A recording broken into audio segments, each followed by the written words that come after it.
Kodėl nuotraukos neryškios? Kas atsitiko? Gal objektyvas sugedo, gal fotoaparatas sugedo. Kaip tai? Kaip taip gali būti? Viskas buvo gerai ir dabar netikėtai pasidarė blogai. Sveiki, mėlyje. Pakalbėsim apie tai, ką reiškia ryškumas ir ką reiškia sujudėjimas. O ypač tokiu laiku, kai viskas aplinkui kur kas tamsiau nei buvo anksčiau. Na, o tuo tarpu nepamirštam. Laiką, būtinai prenumeraciją, būtinai paspaust skambutį, kad nepraleis kitų video, būtinai pakomentuot po 3-4 žodelius minimum. Aišku, pasidalint būtų labai smagu. Taigi, rašykit, klauskit, būtinai atsakysiu ir mokysimės taip kartu. Taigi, tas klausimas, kodėl neryško, iškyla, atrodo, kad staiga. Kai tuo tarpu, greičiausiai neryško, o sujudėjimas. Kai toks metų laikas ateina, aplinkui visur tamsiau, natūraliai mes nustatom išlaikymą ilgesnį, jeigu tai rankiniu M būdu. Tai yra M režimas. Jeigu fotografuojam automatiniais režimais arba pusiau automatiniais režimais, gali būti, kad fotoaparatas jum išlaikymą nustatys ilgesnį. Tai yra mažesnį skaičių. Kai tik pasimato mažesnis skaičius, tai aparatas ilgina išlaikymą ir mes neišlaikoma fotoaparato rankose ir gaunam sujudėjusį kadrą. Kartais būna kadras kadre, reiškia mikro sujudėjimas. Gali būti, kad jūs sujudinsit fotoaparatą savo rankose, arba gali sujudėti objektas, kurį jūs fotografavot. Gali būti mikro sujudėjimas ir jums atrodys, kas neryškus kadras. Mikro sujudėjimas, jisai visą laiką atrodo kaip neryškus kadras. Atrodo, kad objektyvas sugedo ar kažkas su fotoaparatu atsitiko. Todėl reikia turėti omeny, kad fotoaparato galimybės ribotos. Ir mes turim labai aiškiai suprasti, ką mums daryti, ką reiškia išlaikymas. Prie kokio išlaikymo mes galim fotografuoti nuo rankų, laikydami fotoaparatą rankose. Ir kaip jį laikyti taip, kad kuo mažiau būtų šansų jums sujudinti. Kuo mažiau, reiškia, aparatą mes turim laikyti tvirtai, stabiliai. Pakalbėsim apie 4 stabilumo taškus. Taip bus greičiau. Toliau gali būti ir neryškumas, taip. Aš, pavyzdžiui, kaip tik vakar fotografavau ir ta vieta, kur fotografavau, jinai iš tikrųjų labai tamsi. Aš nemėgėjęs fotografuoti su blykstėmis, bet teko užsidėti blykstę, nes iš tiesų buvo labai tamsu. Visos sienos, visur viskas juoda, išskyrus baltas lubas. Taigi, nenori, turėjau užsidėti blykstę, nes kitaip tiesiog būtų neįmanoma nufotografuoti viskas per tamsu. Ir toj tamsoj suvesti ryškumą, tai yra fokusą, taip pat yra labai sudėtinga. Aparatas taip pat turi ribotas galimybės, kaip ir žmogaus akis, jeigu tamsoj tau sunku įžiūrėti ir neina įskaityti, ypač jeigu akis dar ir pasilpia, tai tokiu atveju, galima būtų lygiai grečiai sakyti taip pat kaip fotoaparatas, jis nesuveda ryškumo, nes jis nemato, neturi atramos ir nesuveda ryškumo. Pabandykit netgi į kokį baltą arba juodą sieną, pabandykit suvesti ryškumą. Jūs pamatysit, kaip fotoaparatas nenori suvesti ryškumo. Jam neina to padaryti, todėl kad jis neturi atramos. Ir netgi vidury baltos dienos pabandykit suvesti į baltą sieną, kurioje nėra jokio ten kontrastėlio, kad kažkas tai būtų kokia linija ir panašiai. Ir tada aparatas lygiai taip pat nenori suvesti ryškumo, nes jis neturi atramos. Taigi fotoaparatai ryškumas yra labai svarbus ir turi būti labai aiškus ryškumas. Nagi, išlaikymas. Dėl ilgo išlaikymo, kaip jau sakiau, mes turim sujudėjusias nuotraukas. Ir tiesa, ką aš pastebiu, kaip ateina pas mane mokytis mokiniai, jau ne vienas turi fotoaparatą ne veidrodinį, o be veidrodinį, kitaip tariant, tą vadinamą sisteminį. Ir žiūrėk, kaip taisyklė, išjungtas pas juos būna užrakto garsas, fokuso garsas. Aš nesakau, kad tai blogai ar gerai, kiekvienas prie savo pripranta, bet bent jau pradžioj, kai mes mokomės, yra labai svarbu girdėti, kaip užraktas veikia. Ir štai čia yra du skirtingi atrodo dalykai.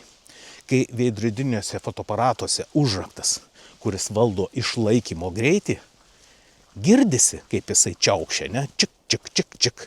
Jeigu greitas išlaikymas, jisai čik, čik, greitai sudirbs. O jeigu lėtas išlaikymas, jis lėtai sudirbs. Čik, čik, čik, čik, ne? Ir girdimas štai tokį garsą. Tai su šitais sisteminiais fotoaparatais galima išjungti, o jeigu ir įjungia, ten yra garsas įrašytas. Nes užrakto tai ten nėra. Mechaninio vadinamo užrakto tai tuos fotoaparatuose nėra. Ir tas garsas yra įrašytas. Taip kaip jūsų mobiliam koks nors garsas ten, pavyzdžiui, tipo fotografuoja irgi gali įjungti garsą ir bus girdėsis, kaip čik, čik, čik, ten kažkas, žodžiu, čiauksi, ne, fotografuoja. Tai štai, dabar skirtumas išlaikymo veidrodinių ir sisteminio. Mechaninė užuolaidėlė, kai suveikia, tu aiškiai girdi mechaniškai. Čik, čik suveikia, geras, girdimas labai aiškiai garsas. Skaitmeniniuose, neskaitmeniniuose, o sisteminiuose, gali būti, kad tas garsas vienodai įrašytas. Čik, čik, čik, čik. Ir nesvarbu, ar ilgesnis išlaikymas, ar trumpesnis, gali būti, kad jisai bus, pats garsas visiškai vienodas. Dabar sakysiu, tai kur aš čia lenkiu. O lenkiu būtent ten, kad kai mūsų išlaikymas yra greitas, turime užtenka šviesos, fotografuojam, ypač girdisi tada, kai mes įjungiam seriją kadrų, fotografuojam serijom. Po 3 kadrus, po daugiau, gal mažiau, bet tada ypač girdisi. Ir paleidžiam seriją ir mes girdim čik, čik, čik, čik, jisai sudirbo, serija, kaip koks automatas, trt, ar ne? Ir kai tik tai mes nustatom per ilgą išlaikymą, arba mums nustato fotoaparatas, jei fotografuojam pusiau automatiniu režimu, išlaikymo garsas aiškiai pasikeičia. Jis darosi toks čik, čik, čik, čik, čik, čik, žodžiu, kaip aš sakau, kosėja fotoaparatas. Ir tau iš karto garsas šitas pasako, brolyti, išlaikymas per ilgas. Prie tokio išlaikymo aš negaliu fotografuoti, nes visos nuotraukos bus sujudėjusios. Viskas paprasta. Taigi būtinai, jeigu turit jūs skaitmeninį veidrodinį fotoaparatą, pabandykit nustatyti ilgesnį išlaikymą, pavyzdžiui, 1/10 sekundės dalis. Ir paskui nustatykit kokia nors ten 100 arba 200. Ir pamatysit, išgirsit skirtumą, kaip užraktas suveikia. Kai jūs tą skirtumą girdėsit ir įsiminsit, jūs kažkur fotografuodami tamsesnė aplinkoje, gali būti, kad jūs išgirsit ir suprasit, kad per ilgas išlaikymas. Žinosit, kad greičiausiai bus nuotraukos sujudėjusios. Štai, šita tokia atrodo paprasta paslaptis, bet jinai labai stipriai mums padeda. Išgirdai ir viskas tau aišku pasidaro. Tu supranti, kad tau reikia arba daugiau šviesos, kad įjungtų, arba dėt blykstę kažką tai keist. Štai kaip yra. Ir pabandykit dabar padaryti su sisteminiais fotoaparatais, kas turit. Pažiūrėkit, ar garsas pasikeis ar ne. Lygiai taip pat nustatykit ilgesnį išlaikymą. 1/10, 1/5 gal, kad jau tikrai išgirstumėt. Ir paleiskit seriją kadrų. Paskui nustatykite greitesnį išlaikymą ir vėl paleiskit seriją kadrų. Ir žiūrėkit, kas gausis, koks bus garsas. tą garsą reiktų įsimint. Jum tokiu laiku, metų laiku, kalėdinis laikotarpis ateina, labai padės. Kitu atveju mes turim daug sujudėjusių nuotraukų, nes fotografuojam pusiau automatiniais režimais ir fotoaparatais mums parenka, pavyzdžiui, išlaikymą. Paprastai aš taip ir rekomenduoju, sakau, fotografuoti yra paprasčiausiai, greičiausiai ir tikrai gera kokybė fotografuoti A režimu. Tai yra pusiau automatinis režimas, kur fotoaparate mes nustatom diafragmą, o išlaikymą ir jautrumą nustato fotoaparatas. Labai yra patogu. Bet reikia nepamiršti, kad tuo režimu užėjus į tamsesnę vietą arba tiesiog lauke sutemus, jau fotoaparatas jums parinks kur kas ilgesnį išlaikymą. Štai tada jūs ir turėtumėt prisiminti tai, ką aš sakiau, kad garsas išlaikymo turi pasikeisti. Tai štai, mėlyje, tokiu būdu jau jūs save apsaugosit. O kitas būdas, jeigu iš tikrųjų tamsu arba norit kažką nufotografuoti prie kaip žvakių šviesų arba ten prie kokios eglutės šviesos, kada ten portretas iš arti, galbūt žvakutė arti veido ar kažkur tai, žodžiu, prie prasto apšvietimo. Tai jūs be šviesos, be blykstės atrodo neapsieisi, nes tiesiog per tamsu. Bet kai nori padaryti tą šiltą tokią mielą nuotrauką prie žvakių šviesos, mes, jungus šviesą, dingsta visas tas grožis, prapuola, ar ne? Tai reiškia, kad mes turim kažkaip tai iš rankų laikyti fotoaparatą prie atitinkamai ilgo išlaikymo, pakankamai ilgo. O kaip jį išlaikyti? O išlaikyti galima būtent taip yra. 4, reiškia stabilumo taškai. Pirmas stabilumo taškas, kai mes fotoaparatą pastatom savo ant delno, ant rankos. Tai yra faktiškai objektyvą į ranką įstatom. Įstatę objektyvą į ranką, mes fotografuojam šiek tiek šonu. Ne taip, kaip aš dabar tiesiai jumis, bet šiek tiek šonu. Matot, net petys mano pastatęs, o kita ranka, kurią aš laikau kamerą, reiškia paimam fotografavimą. Ir kai tu pasidedi, tai yra pirmas stabilumo taškas. Reiškia, tarytum tu pasidedi ant kokio tai stovo, trikojo fotoaparatą. Ir tai yra pirmas stabilumo taškas. Antras stabilumo taškas yra labai labai svarbus, kai mes taip fotografuodami alkūnę įremiam savo į korpusą. Į šonkaulius, kitaip galima sakyti. Ir būtinai, reiškia, kairė koja į priekį žiūri, dešinė pėda žiūri į šoną. Šiek tiek į priekį pastatyta kairė koja ir žiūri į priekį.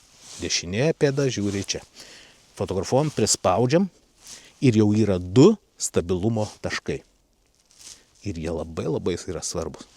Toliau yra labai svarbus stabilumo taškas, kai mes fotografuodami žiūrim per vaizdo ieškiklį. Pamenat, praeitą ketvirtadienį kalbėjau apie tai, kad kaip svarbiau fotografuojant žiūrint per vaizdo ieškiklį, tai yra per okuliarą, ar žiūrint per ekranėlį. Aišku, geriau žiūrėti per vaizdo ieškiklį, nors atrodytų patogiau žiūrėti per ekranėlį, tarytum tu žiūri kaip į mažą televizorių, ar ne? Bet žiūrėti neužtenka to, kad tu žiūri ir kad labai yra svarbu, tu prisikiši prie akies tiek stipriai, galima sakyti, pakiši po antakiu tiek stipriai, kad tu matytum visą štai kadro šitą rėmelį. Vat štai čia aš dabar kaip tik piešiu jums. Visą kadro dydį, visą rėmelį, kad matytum, kad kompozicija būtų ne taip nufotografuota, tik galva kyšo, ne kažkaip tai taip, bet kad tu matytum kompoziciją, tu galėtum sudėlioti taip, kaip reikia. Kaip matėt, jeigu aš kažką rodau, aš pasuku šiek tiek kamerą, kad galėtų ranka šitą matytis. Jeigu jos nereikia, aš galiu nustatyti į centrą save, tai yra kompozicija. Ir kai jūs tiksliai matot, jūs žinot, kiek virš galvos palikti erdvės, kad nebūtų jos per daug, kaip paprastai būna nufotografuota štai taip, ypač portretas. Reiškia, galva tik kyšo nuotraukoje, o čia viską daug erdvės.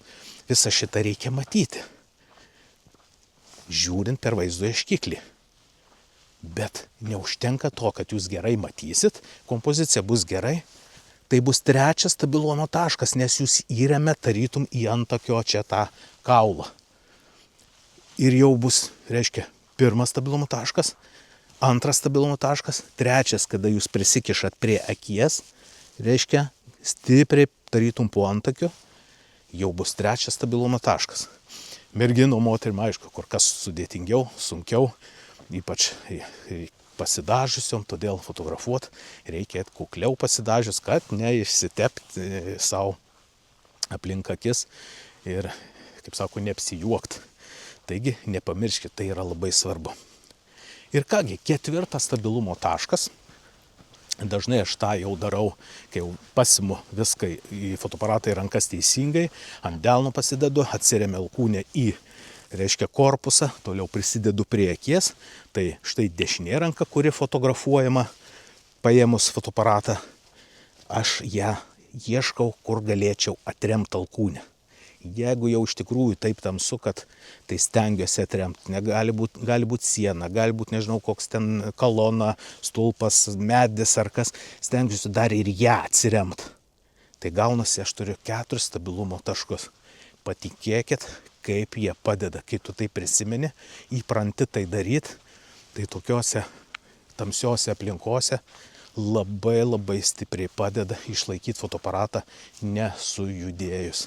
Ir tada tu žinai, kad tavo nuotraukos bus minimaliai bus nuotraukų neryškių, tai yra sujudėjus.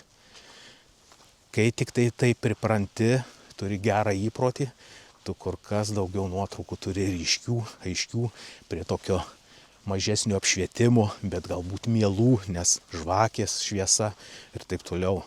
Ryškios, gražios, šiltos nuotraukos. Tai vat tokie dalykai labai padeda, todėl labai pagalvokit, nes dabar toks metų laikas, aplinkui tamsiau, aš tai irgi išeinu į miškelį, laukiu, kol prašvis daugiau ir galbūt čia kamera nustato automatiškai ir atrodo, kad šviesu, bet iš tikrųjų tai tokia, prietema.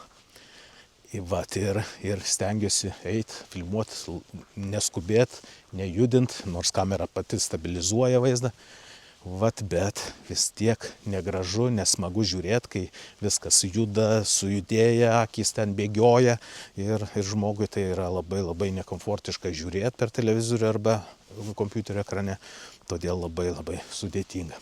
Tai štai, mėlyje, aš tikiuosi, kad jums artėjant šventėm šitie patarimai padės fotografuoti, ar fotosesijas, ar prie eglutės, ar kažkur savo šeimos šventės fotografavimą.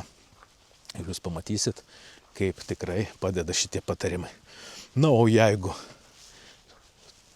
nori mokytis, nori daugiau išmokti, tai dabar kaip tik yra nuolaidos ir individualiems kursams, ir savarankiškiems kursams, taip kad gali būtinai pasižiūrėti, po šio video yra nuorodos, kur galima įsigyti, kad mokytis kartu su manimi arba padovanot kam nors, kas, žinai, iš tavo aplinkos nori išmokti, nori sužinot, labai gera proga mokytis. Na, o kaip mes mokomės individualiai, savarankiškai, tai 10 temų galima įsigyti, jeigu nori mokytis savarankiškai, arba tiesiog nupirkti ir padovanot kažkam, tai gali mokytis pats, kada nori, kur nori. Fotoaparatas prie rankos, žiūri savo ekrane ir klausai, kas sakoma, darai, kas sakoma, ir taip išmoksi. 10 temų, tai yra iš tiesų labai patogu, galima greit išmokti ir mokytis, būdamas kur nori, kada nori ir kiek nori. Ir tai yra amžinai, pastoviai, kažką panašai tu gali vėl pasižiūrėti, prisiminti. Ir tai yra, mano nuomonė, labai patogu. Na, o individualiai, tai kai jau mokomės tik tai tu ir aš, kada visi profesionalūs patarimai būtent tau, vienam skirti, klausi, atsakau, jeigu kažko matau nesupratai, pakartoju, ir taip mes mokomės tol, kol bus aišku, apie ką eina kalba, kad tikrai galėtum išnaudoti visus šitus patarimus, kaip veikia fotoaparatas, ką ir kokiu atveju geriau daryti, kokiu režimu fotografuoti tam tikrą siužetą, tam tikrą šventę, kažkokį renginį. Tai yra gerai, kai yra kažkas, kas tau tiesiog paaiškina. Tau nereikia laukti eilės, kur paaiškis vienam, paskui kitam, paskui trečiam. Būtent mokomės kartu su tavim, kad būtų viskas aišku. Na ir sakai, noriu mokytis, bet neturiu fotoaparato. Arba nori mano mokytis vaikai, dar kas nors, žmona ar panašiai, bet irgi reikia fotoaparato. Tai mėlyje, turiu tokią ir paslaugą, padedu įsigyti fotoaparatą, padedu išsirinkti, kad turėtum gerą fotoaparatą, galbūt nebūtinai naujas, gali būti ir naujas, skirtumo jokio. Viena žiūrovė, atsimenu, klausė, kodėl, sako, jūs rekomenduojat nenaują, tarkim, ir panašiai. Paprasti dalykai yra. Galima ir nenaują, ypač pradedantiesiems nepatariu pirkti naujo, kam mokėti. Visko būna, pasikeičia kažkas ir žiūrėk, aparatas guli, paskui sumokėti dideli pinigai. Pradžiai galima įsigyti tikrai ir nenaują, bet labai geros būklės, jis atrodys kaip naujas. Tam tikras parinktas objektyvas, pagal tai nusprendžiant, kokį žanrą mėgsti, fotografuoti nori, kad būtų būtent tai, ko tau reikia. Ir tikrai nebrangiai, taip kad jeigu praeis noras fotografuoti, bent jau negaila ten tų pinigėlių, kurie nėra tokie dideli. Tai štai, tokie paprasti atrodo dalykai, bet kai būna geras patarimas, tu sutaupai. Iš tikrųjų ir tai yra labai smagu. O kai geras nupirktas ir objektyvas prie jo, tai žiūrėk ir tos nuotraukos iš karto mielos pasidaro. Tai štai tokie dalykai labai padeda. Na ir kągi, mėlyjei. Taigi tikiuosi, kad tema jums tiko ir patiko, todėl nepamirškam spausti vėl laiką, būtinai prenumeruoti, būtinai paspausti skambutį, kad nepraleiskit tų video, pakomentuokit, parašykit patys, kaip jūs stabilizuojat savo, kad nuotraukos būtų ryškios. Parašykit, klauskit, būtinai atsakysiu, ką tik tai jūs norėsit. Taigi, susitinkam ketvirtadienį, sekantį ir visiems iki kito video. Ate.